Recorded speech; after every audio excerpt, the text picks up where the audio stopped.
This recipe is available in Marathi as well as English. For English, see the description below the video to see the ingredients and procedure to follow. Thank you.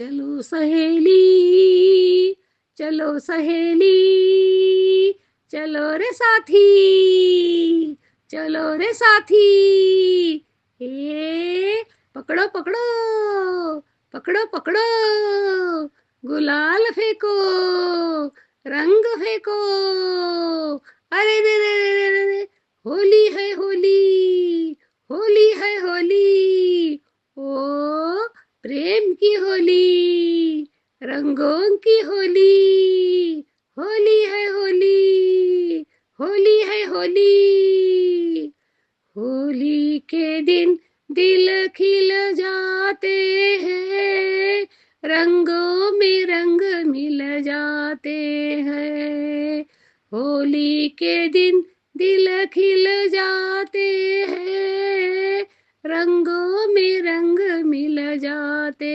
हैं, गीले शिकवे भूल के सखियों, आओ सब गले mill जाते हैं, गीले शिकवे भूल के सखियों, आओ सब गले मिल जाते हैं, होली के दिन दिल खिल जाते हैं, रंगों में रंग मिल जाते हैं, होली के दिन दिल खिल जाते हैं, रंगों में रंग मिल जाते हैं, रंगों में रंग मिल जाते हैं, रंगों में रंग मिल जाते हैं.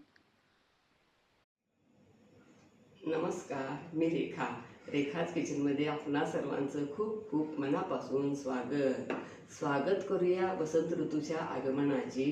स्वागत करूया वसंत ऋतूच्या आगमनाची. आतुरता होळी पौर्णिमा, धुलीवंदन, रंगपंचमीची. आतुरता होळी पौर्णिमा, धुलीवंदन, रंगपंचमीची. होळी करूया वाईटाची, होळी करूया वाईटाची.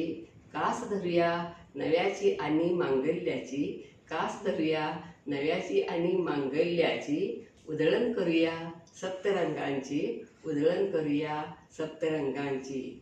तर आज आपण होळी पौर्णिमा, धुलीवंदन, रंगपंचमी कधी आहे, कशी आणि का साजरी केली जाते, धार्मिकदृष्ट्या, ऐतिहासिकदृष्ट्या महत्त्व, वैज्ञानिकदृष्ट्या, पर्यावरणदृष्ट्या, आरोग्यदृष्ट्या महत्त्व, पूजा अर्चा, नैवेद्य, होळीबद्दल असणारी पौराणिक कथा, या सर्वाबद्दल थोडक्यात माहिती आपण आज जाणून घेणार आहोत.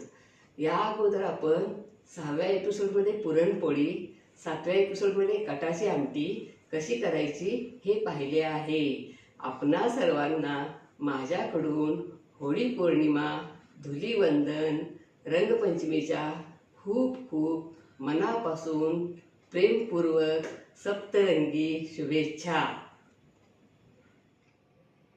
आता आपण रंगपंचमीचे गाणे ऐकूया. आज गोकुळात रंग खेळतो हरी, राधिके जरा जपून जा तुझ्या घरी. आज गोकुळात रंग खेळतो हरी, राधिके जरा जपून जा तुझ्या घरी. आज गोकुळात सखी तो चटोर चित्त चोर वाट रोखतो, हात ओढुनी खुशाल रंग टाकितो, रंगवूनी गुलाल फासतो. सांगते अजूनही तुला परोपरी, राधिके जरा जपून जा तुझ्या घरी. आज गोकुळात सखी सांग श्याम सुंदरास काय जाहले, रंग टाकल्या विना कुणाना सोडले, ज्यास त्यास रंग रंग रंग लागले, एकटीच वाचशील काय तू तरी, राधिके जरा जपून जा तुझ्या घरी, आज गोकुळात सखी. त्या तिथे अनंग रंग रास रंगला, गोप गोपिका सवे मुकुंद दंगला. तो पहा तो पहा मृदुंग मंजिऱ्यात वाजला, हाय वाजली फिरून तीच बासरी. राधिके जरा जपून जा तुझ्या घरी, आज गोकुळात रंग खेळतो हरी. राधिके जरा जपून जा तुझ्या घरी, राधिके जरा जपून जा तुझ्या घरी, राधिके जरा जपून जा तुझ्या घरी. व्हिडिओ शेवटपर्यंत बघत चला, म्हणजे सर्व माहिती तुम्हाला व्यवस्थित समजेल.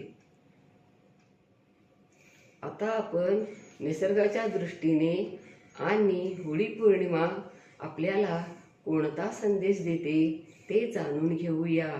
वसंत ऋतूत खुद्द निसर्गही नवनिर्मितीचा उत्सव साजरा करायला उत्सुक असतो. झाडाझाडांवर नव्या पालवीचे घोस फुलतात आणि निसर्गाचा हा जादुई आविष्कार आनंदाने साजरा होतो, तो होळीच्या रूपात. आणि धुलीवंदन रंगपंचमीच्या सप्तरंगात. मार्च महिना उजाडतो, हवेतला गारवा नाहीसा होऊ लागलेला असतो. पुढे येणाऱ्या उन्हाळ्याची चाहूल लागते. आंब्याच्या झाडावर मोहर दिसू लागतो. कैऱ्या, पने, बाटली डाळ, कैरीचे सार यांचे दिवस येत असल्याची जाणीव व्हायला लागते आणि होळीचा सण येतो. बदलत्या ऋतुमानाचे स्वागत आपण होळीच्या सणाने करतो. आपल्या हिंदू संस्कृतीमध्ये सणांची काही कमतरता नाही. प्रत्येक सण त्या त्यावेळी असणाऱ्या हवामानातील बदलानुसारच आपल्या पूर्वजांनी नियोजन केले आहे. आपले विविध सण जितके उत्साही तितकेच अर्थपूर्णही आहेत. होळी पौर्णिमा हा सण वसंत ऋतूच्या आगमनाचे प्रतीक असून चांगल्या गोष्टींचा विजय आणि वाईट प्रवृत्तींचा नाश यांचा संदेश देतो. आता आपण होळी पौर्णिमा, धुलीवंदन, रंगपंचमी, वसंतोत्सव कधी आहे आणि कशा आणि का साजरे केले जातात ते जाणून घेऊया. शालेय वांशकाच्या मासगणनेप्रमाणे मराठी महिन्याच्या शेवटच्या महिन्यात फाल्गुन उत्सव साजरा करतात. यावर्षी म्हणजे 2026 मध्ये 2 मार्च सोमवारी होळी पौर्णिमा म्हणजेच होलिका दहन आहे. 3 मार्चला धुलीवंदन, 4 मार्चला वसंतोत्सव आणि 8 मार्चला रंगपंचमी आहे. होळी पौर्णिमा हा हिंदू पंचांगानुसार फाल्गुन महिन्यातील पौर्णिमेला साजरा केला जाणारा सण आहे. शिशिर ऋतू संपून वसंताचे आगमन झालेले असते, म्हणूनच होळी पौर्णिमेला वसंतोत्सव असेही म्हणतात. इंग्रजी महिना मार्च आणि मराठी महिना फाल्गुन या महिन्यातील पौर्णिमेला येणारा सण म्हणजे होळी. देशभरात विविध ठिकाणी हा सण साजरी करण्याची परंपरा पद्धत वेगवेगळी पण तितकीच खास आणि आकर्षक आहे. पहिल्या दिवशी होलिका दहन आहे आणि दुसऱ्या दिवशी धुलीवंदन. धुलीवंदनाला धुळवड देखील म्हणतात. 8 मार्चला रंगपंचमी. एकमेकावर रंग उडवून रंगांची उधळण करतात आणि धुलीवंदन आणि रंगपंचमीला देखील रंग खेळतात. आणि पंचमी या तिथीला रंगपंचमी असते, तेव्हाही एकमेकांना रंग लावून रंगपंचमी खेळली जाते. होळीच्या दुसऱ्या दिवशी धुलीवंदन अर्थात धरणी मातेला वंदन करून आगामी शेती कामासाठी तिला सज्ज करायची तयारी शेतकरी वर्गात केली जाते. आता आपण होळी प्रज्वलित करण्यासाठी कोणकोणते साहित्य लागते ते जाणून घेऊया.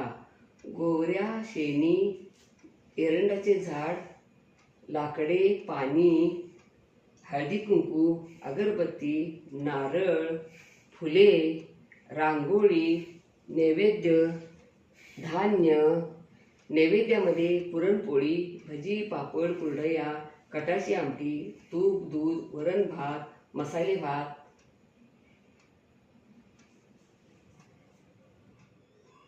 आता आपण होळीची पूजा कशी आणि का करतात आणि होळी प्रज्वलित कशी करतात याचे महत्त्व जाणून घेऊया. होळी प्रज्वलित ज्या ठिकाणी करणार असतो ते ठिकाण झाडून स्वच्छ करून मधोमध एरंडाचे झाड उभे करून त्याच्या बाजूने म्हणजेच भोवती गोऱ्या म्हणजे शेणी आणि लाकडी गोलाकार रचली जातात. नंतर त्याच्या भोवती रांगोळी काढली जाते. नंतर होळी प्रज्वलित करण्यासाठी गाईचे तूप कापूर वापरायचे, केरोसिन वगैरे वापरायचे नाही. नंतर होलिकाय नवा म्हणून सुवासिनी होळीची विधिवत पूजा करतात. नंतर होळीमध्ये म्हणजे त्या पवित्र अग्नीत नारळ हरभरा गहू वगैरे धान्य अर्पण करतात. सर्वजण होळीभोवती प्रदक्षिणा काढतात आणि होळीला प्रार्थना करतात. आपल्यामधील वाईट दोष गुण नष्ट व्हावे, आपल्यामध्ये सात्विक गुण यावेत आणि मनातील वाईट अमंगल विचार नष्ट व्हावेत आणि राग द्वेष दुष्ट प्रवृत्ती यांचे होळीमध्ये दहन करून आपले मन निर्मळ व्हावे, चांगले विचार चांगली वृत्ती अंगी बाणावी हा होळी सणामागील उद्देश आहे. वर्षभरात ज्यांचा राग येतो त्यांच्या नावाने अनिर्बंधपणे बोंब मारण्याची मुभा असलेला सण म्हणजे शिमगा. पौर्णिमेच्या रात्री सर्व दुष्ट प्रवृत्ती सांकेतिकरित्या होळीद्वारे नष्ट करून वसंत ऋतूच्या आगमनाची तयारी करणे हे होळी मागचे उद्दिष्ट समजले जाते.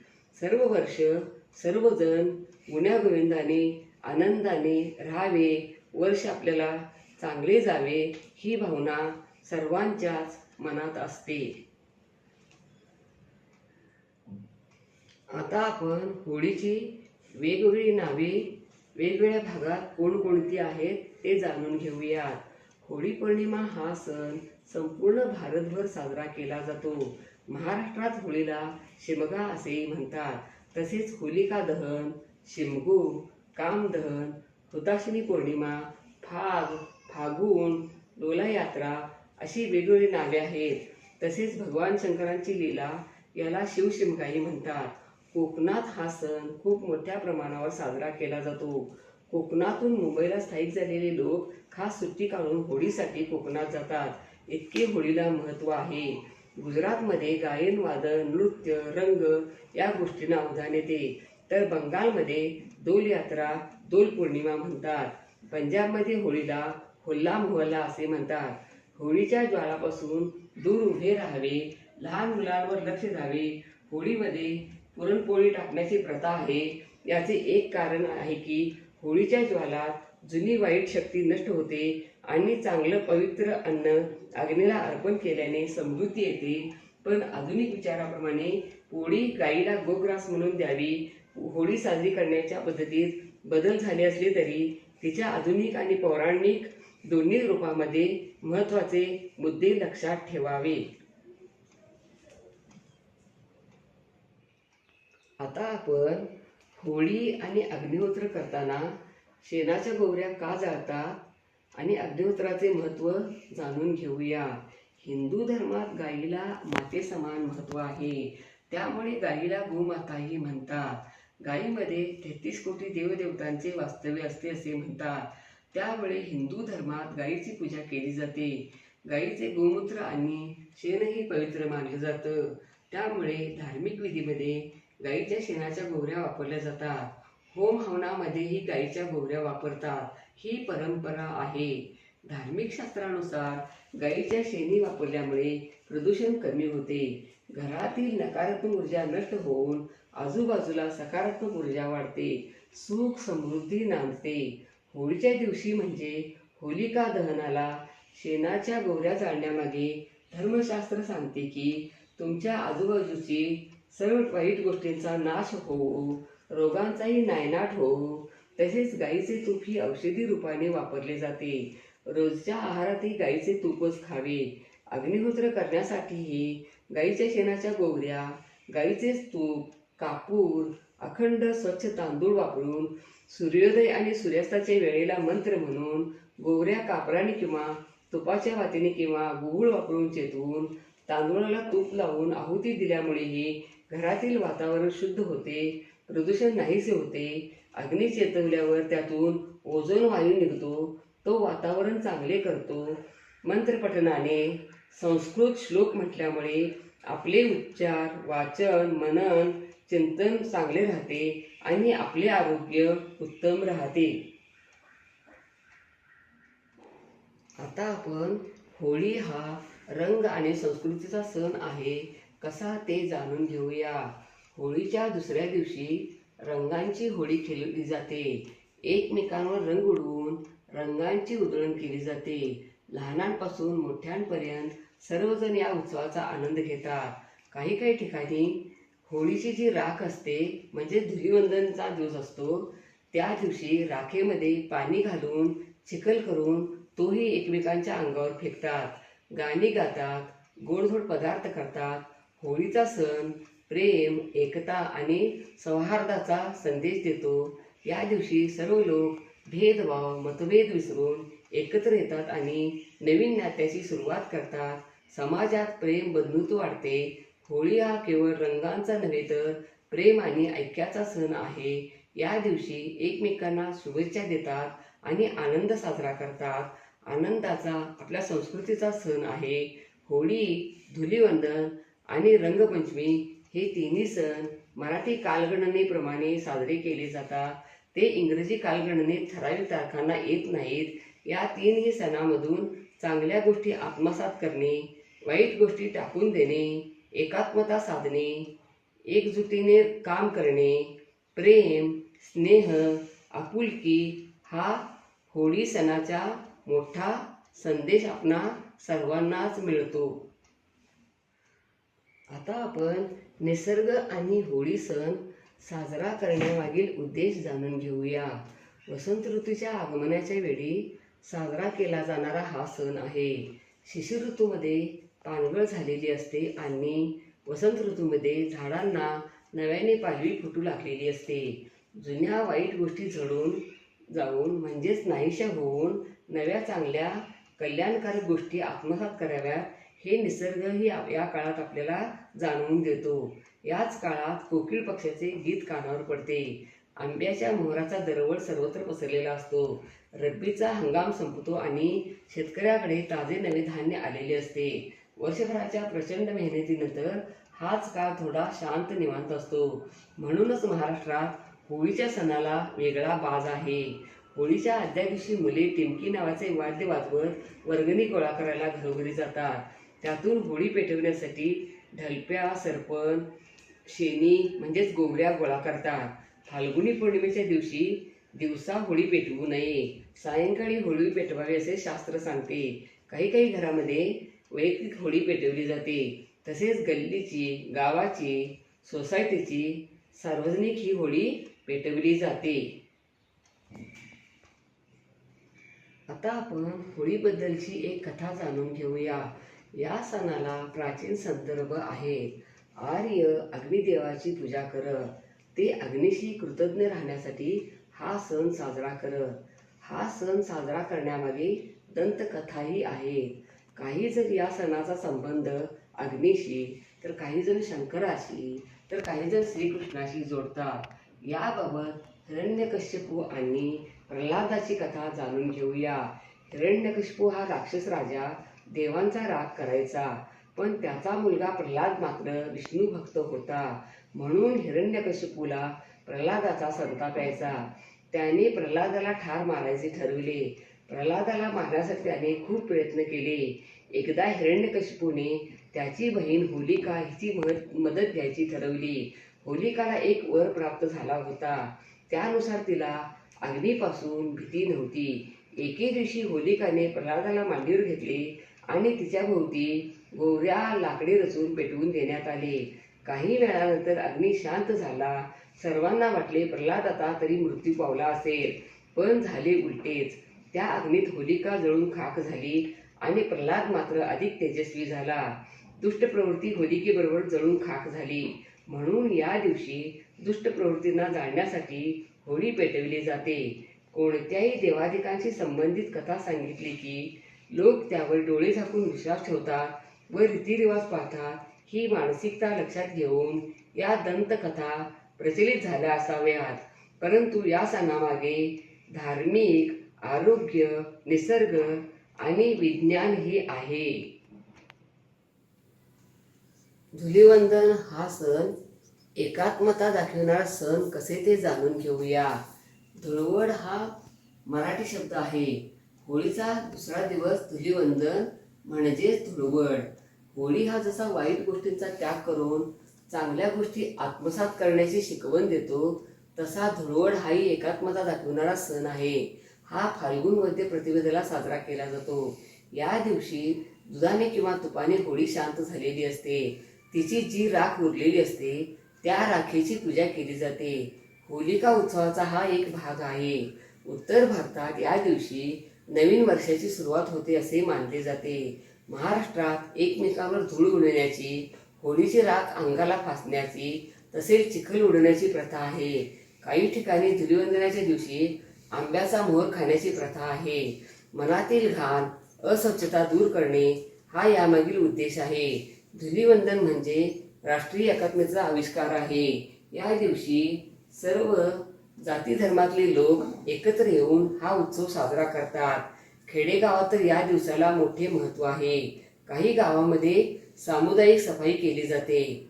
अख्खा गाव एकत्र येऊन गावातील रस्ते, पानवटे, मंदिरे यांची सफाई केली जाते.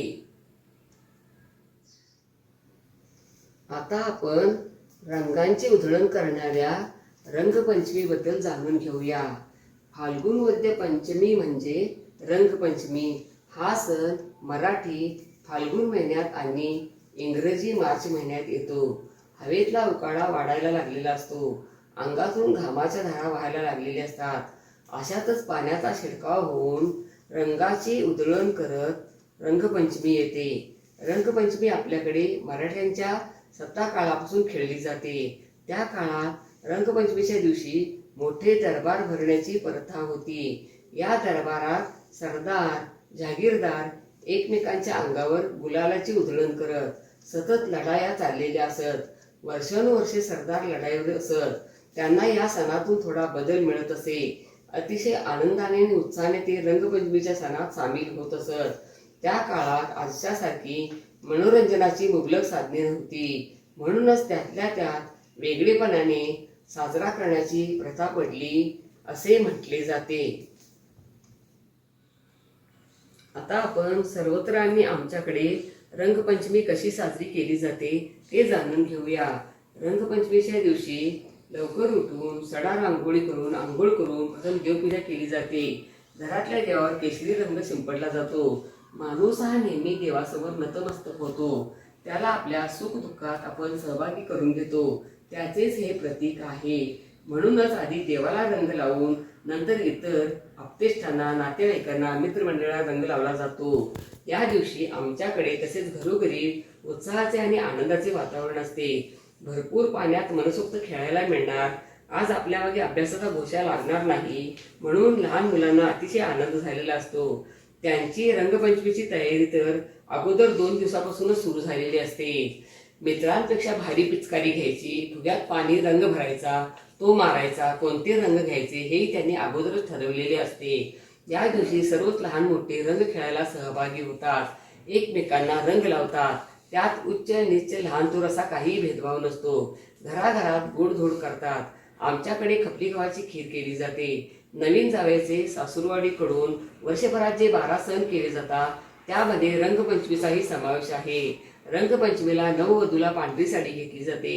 त्यावर केशरी रंग उडवला जातो. नूतन बालकाच्या बरोबरच्या 5 बालकांना केशरी रंग शिंपडून पांढरी 5 झबली, साखरेच्या गाठी, द्राक्षाची माळ दिली जाते. रंगपंचमीला पाण्याऐवजी नैसर्गिक कोरडे रंग वापरावेत आणि रंगपंचमी आनंदाने उत्साहाने साजरी करावी.